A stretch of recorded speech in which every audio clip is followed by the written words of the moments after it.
Hey, this is Steven. Welcome back to Midnight Creep Call. A little girl gets a mirror and it's her birthday gift. Weeks go by and she looks in the mirror and sees her grandma's face. The next day, her grandma dies. She keeps the mirror and she keeps it her whole life. Every time someone she loves is about to die, they show up in that mirror first. Stick around, because near the end she sees one more face, and that face changes everything. My name is Robert. My wife cannot tell you this story, so I'll tell it for her. Diane and I got married. We stayed married for 34 years. She told me about the mirror early on our third date. I thought she was joking. She was not joking. Her face got very serious, and she made me promise something: never laugh about the mirror, and I never did again. Diane was 7 years old. Her grandma gave her an old mirror. It was small, it had a wooden frame. Her grandma said it was special, but she wouldn't say why. She just told Diane to take care of it. Diane said the mirror felt cold, even in the summer. Diane loved the mirror. She put it on her nightstand. 2 weeks passed, and then everything changed. She woke up one morning and she looked in the mirror. It was not her face. It was her grandmother's face, old, tired, and staring right back at her. Diane blinked and then she looked again. Her own face was back. She told her mom, and her mom said it was just a dream. Well, the next morning, her grandma did not wake up. She died in her sleep. No warning, no sickness. Diane was 7 and she already knew the mirror was not normal. She kept it anyway because she felt like she had to. Years passed and her mom told her something strange. Diane's grandma had the same mirror once when she was a little girl too. The mirror came from her grandma before that. Every family member had the same mirror. Nobody knew where the mirror came from, and nobody asked too many questions. Diane turned 16. Her best friend was Casey. Casey showed up in the mirror one night. Casey was like a sister to Diane. 3 days later, Casey passed away in a car crash. Now Diane understood. This was not luck. This was a warning. She wanted to break the mirror, but she couldn't do it. She kept it, she packed it up, and she took it with her whenever she moved. Years passed. Her dad's face showed up in that mirror. He looked happy. He looked healthy. She called him that night. He said he felt fine. 2 weeks later, he had a heart attack and died. She never forgave herself. She wished that she had warned him. Now Diane learned something worse. The mirror does not warn you right before. Sometimes it warns you early, weeks early. She never knew how much time was left. After that, she covered the mirror. She turned it to the wall. She told me she did not look at it for a whole year. But sometimes something made her look again. Over the years, the mirror showed her more faces. Her uncle's face. He died within a month. Her own mom's face. Diane saw her one night. She died 4 days later. A co-worker's face. Someone Diane knew for years. She died within days too.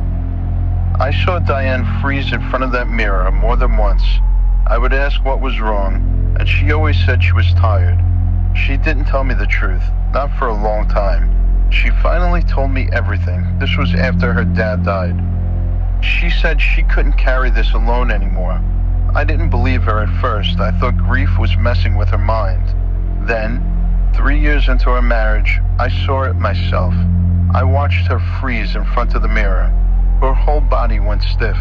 I asked her what she saw and she wouldn't tell me. 2 weeks later, we got a call. Her aunt had died.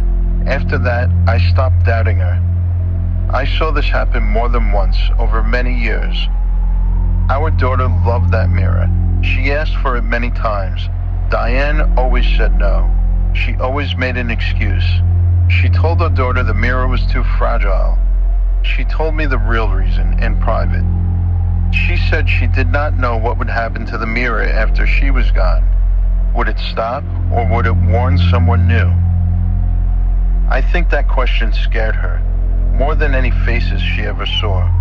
For the last several years, Diane barely looked at the mirror. She kept it covered. But The last month, something made her take the cloth off of it and look at it again. She said her hand just did it.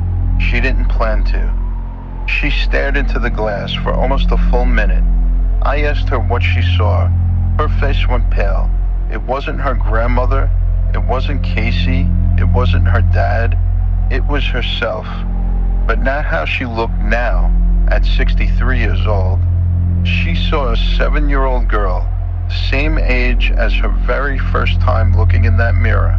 The same hair, the same face, the same nightgown from when she was a kid. The little girl was not smiling. She was not scared. She was just watching. Diane went quiet for the rest of that night. I asked her what it meant. She said the mirror had come full circle. It started with her as a little girl, and now it was ending the same way. That night, she told me she loved me before she went to sleep. The next morning, I woke up next to her. She wasn't breathing. She died in her sleep. No warning, no sickness, just like her grandmother long ago. The doctors couldn't find the cause. Her heart just stopped. I still have that mirror, and I couldn't throw it away. It sits in our hallway now, covered with a cloth, right where she left it. Our daughter has asked me for it since the funeral. I still have not given her the answer. I don't know what the mirror really is, and I don't know if it's done with our family. Some nights I just stand in that hallway and I stare at the cloth. Part of me wonders, is it already warning someone new? Someone in this house? I have not taken the cloth off since Diane died. I don't know if I ever will.